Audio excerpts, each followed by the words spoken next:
रात के 10 बज रहे हैं। नागपुर का एक छोटा सा स्टेशन विलासनगर। वैसे तो यहाँ मुंबई जाने वाली ट्रेन हमेशा टाइम पर आती है, लेकिन आज घड़ी की सुइयां आगे बढ़ रही हैं, पर ट्रेन का कोई अता पता नहीं है। कबीर बेंच पर अकेला बैठा है। कल उसका रेलवे पुलिस का एग्जाम है। दिमाग में टेंशन है और आंखों में नींद, लेकिन नींद से ज्यादा उसे वो सन्नाटा परेशान कर रहा है। पूरे स्टेशन पर सिर्फ एक पुरानी पीली लाइट जल रही है। 11 बज गए। कोई अनाउंसमेंट नहीं, कोई टीटी नहीं, कोई यात्री नहीं। ऐसा लग रहा है जैसे पूरी दुनिया सो गई है सिवाय कबीर के। स्टेशन पर बस वो और वो हिलती हुई पीली लाइट दिख रही है। ठीक 12 बजे पटरियों में एक अजीब सी सिहरन हुई। दूर अंधेरे को चीरती हुई एक हेडलाइट दिखाई दी। ट्रेन आ रही थी।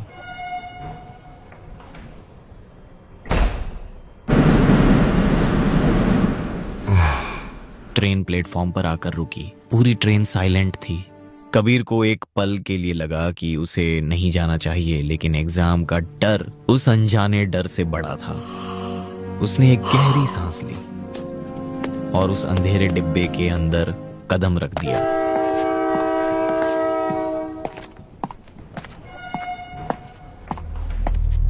कबीर बोगी के अंदर दाखिल हुआ। उसकी नजरें एक कोने से दूसरे कोने तक गईं। सीटें, गलियारा, ऊपर की बर्थ, सब कुछ खाली था। पूरी बोगी में एक भी यात्री नहीं था। कबीर एक पल के लिए ठिठका। उसे थोड़ी हैरानी हुई। कबीर अपने आप से बड़बड़ाते हुए कहता है, अरे यार, यहाँ तो एक भी पैसेंजर नहीं दिख रहा है, ऐसा कैसे? कबीर सोच में पड़ जाता है और फिर थोड़ा रिलैक्स होकर खुद से बात करते हुए कहता है, शायद ट्रेन काफी लेट हुई है, इसीलिए कोई नहीं आया। चलो, अच्छा ही है, भीड़ नहीं है तो नींद अच्छी आएगी।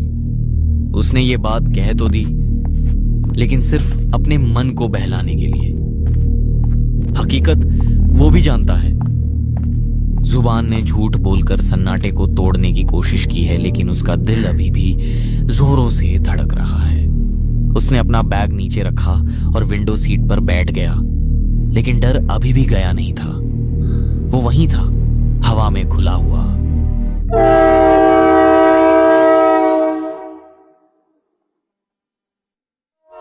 ट्रेन अब पूरी रफ्तार पकड़ चुकी थी। बाहर सिर्फ घना अंधेरा था और अंदर ट्रेन के पहियों का कभी ना रुकने वाला शोर। कबीर ने सोने की कोशिश की, आंखें बंद की, लेकिन डर उसकी पलकों पर बैठा था। नींद आना तो दूर, आंख बंद करना भी भारी पड़ रहा था। मन ही मन घबराहट में कबीर सोचता है, यार, कोई तो आ जाओ, कोई एक पैसेंजर भी आ जाए तो जान में जान आए। तभी घड़ी देखकर खुद को समझाते हुए कहता है, अभी तो 10 से 12 घंटे का सफर है, ऐसे बैठकर कैसे कटेगा? मुझे अभी सो जाना चाहिए, चाहे नींद आए या ना आए। कबीर ने हिम्मत करके जैसे ही अपनी आंखें बंद की, तभी डिब्बे के दूसरे छोर से एक आवाज आई।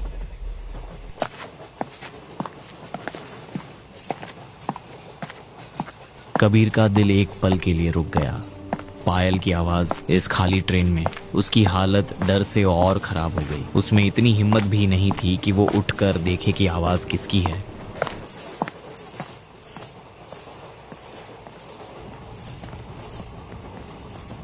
पायल की आवाज तेज होती जा रही है, पास आ रही है।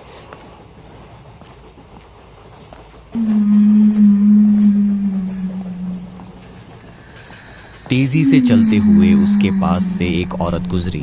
वो औरत सीधे देख रही थी। उसने कबीर की तरफ देखा तक नहीं, जैसे कबीर वहां मौजूद ही ना हो। वो इतनी तेज गई कि कबीर उसका चेहरा तक देख नहीं पाया। वो आगे निकल रही थी कि कबीर ने हिम्मत जुटाई और थोड़ी कांपती आवाज में कहा, सुनिए।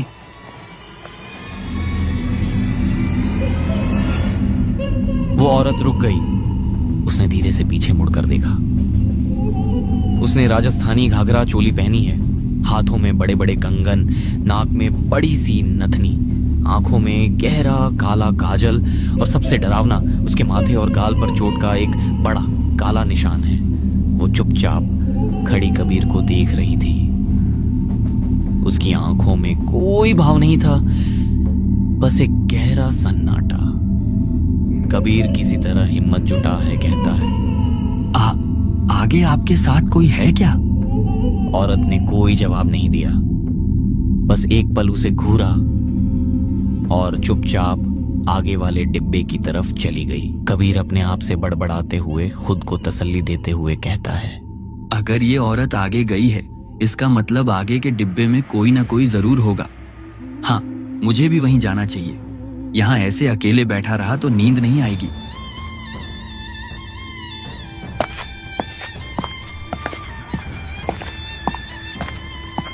डरते हुए ही सही, कबीर ने फैसला किया। वो उस औरत के पीछे अगले डिब्बे की तरफ चल पड़ा।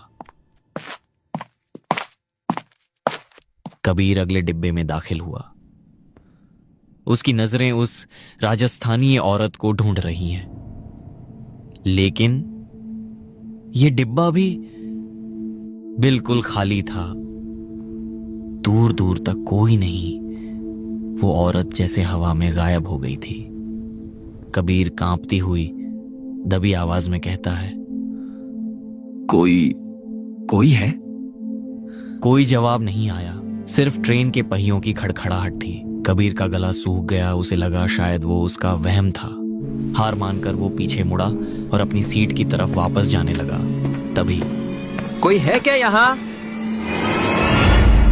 कबीर के रोंगटे खड़े हो गए। उसके ठीक पीछे उसकी ही उम्र का एक लड़का खड़ा था।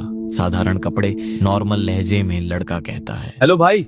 मेरा नाम राजेश है। मैंने आवाज सुनी, तुम ही आवाज दे रहे थे क्या? कबीर की जान में जान आई। उसे लगा कम से कम कोई तो इंसान मिला। थोड़ा हांफते हुए कबीर कहता है, हाँ, वो मैंने अभी किसी औरत को यहाँ से जाते हुए देखा था। मैं अकेला बैठा था तो लगा शायद वो इस डिब्बे में आई होगी। तुमने उसे देखा? तभी राजेश कंधे उचकाते हुए, अच्छा, मुझे पता नहीं भाई। मैं तो कोने वाली सीट पर सो रहा था। शायद मेरी आंख लगी थी, इसलिए पता नहीं चला। थोड़ा रिलैक्स होकर कबीर कहता, अच्छा, तुम कहाँ जा रहे हो? मैं मुंबई जा रहा हूँ, कल मेरा एग्जाम है। अरे क्या बात कर रहे हो, मैं भी एग्जाम देने ही जा रहा हूँ। दोनों का मकसद एक था, मंजिल एक थी। उस सुनसान डरावनी ट्रेन में अब वो अकेला नहीं था। अकेलेपन का वो भारी डर अब भरोसे में बदल गया था। दोनों एक साथ सीट पर बैठ गए। कबीर अब सुरक्षित महसूस कर रहा था, लेकिन कबीर ये नहीं जानता था कि कभी कभी इंसान भूतों से ज्यादा खतरनाक होते हैं। तेज रफ्तार से दौड़ती हुई ट्रेन की खड़खड़ाहट, खिड़की के बाहर सिर्फ अंधेरा है। अचानक ट्रेन की रफ्तार कम होने लगती है। एक सुनसान और धुंधले स्टेशन पर ट्रेन धीरे धीरे रुकती है। पूरे प्लेटफॉर्म पर सन्नाटा है। सिर्फ एक पीली रोशनी वाली चाय की स्टॉल खुली है। राजेश खिड़की से बाहर झांकता है। उसकी नजर उस अकेले खुले हुए स्टॉल पर पड़ती है। वह अपनी सीट से खड़ा हो जाता है। राजेश कबीर की ओर देखते हुए कहता है, स्टेशन तो पूरा सुनसान है यार, लेकिन वहाँ एक स्टॉल खुला है। मैं कुछ खाने के लिए ला रहा हूँ। तुझे कुछ चाहिए तो बोल। नहीं, मुझे कुछ नहीं चाहिए, मुझे बस सोना है अब।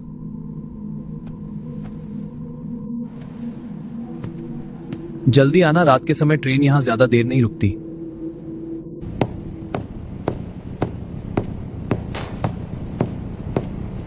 राजेश डिब्बे से नीचे प्लेटफॉर्म पर उतरता है। राजेश चलते हुए उस अकेली जलती हुई स्टॉल पर पहुंचता है।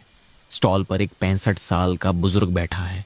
उसने सफेद कुर्ता पहना है और गले में एक पुराना मटमैला रुमाल है। उसके चेहरे पर झुर्रियां हैं और आंखें थोड़ी अजीब। बुजुर्ग इंसान भारी और धीमी आवाज में कहता है, क्या दूं बेटा? काका, एक चाय देना, अदरक वाली। केतली की भाप उठ रही है। वह गिलास राजेश को बढ़ाता है। राजेश चाय की चुस्की लेता है। तभी बुजुर्ग राजेश को घूरते हुए कहता है, बेटा, ये ट्रेन कौन सी है? इसे पहले कभी इस रूट पर नहीं देखा, और इस समय तो यहाँ कोई ट्रेन नहीं आती। अरे काका, ये नागपुर से मुंबई जाने वाली ट्रेन है। क्या? नहीं नहीं बेटा, वो ट्रेन तो रात 11 बजे ही निकल गई। अब तो अगली ट्रेन सुबह आएगी। क्या बात कर रहे हो? तो फिर हम अचानक ट्रेन की दिशा से राजेश! राजेश चाय छोकर पागलों की तरह ट्रेन की तरफ भागता है। वह डिब्बे में चढ़ता है। वहां का मंजर देखकर वह सन्न रह जाता है।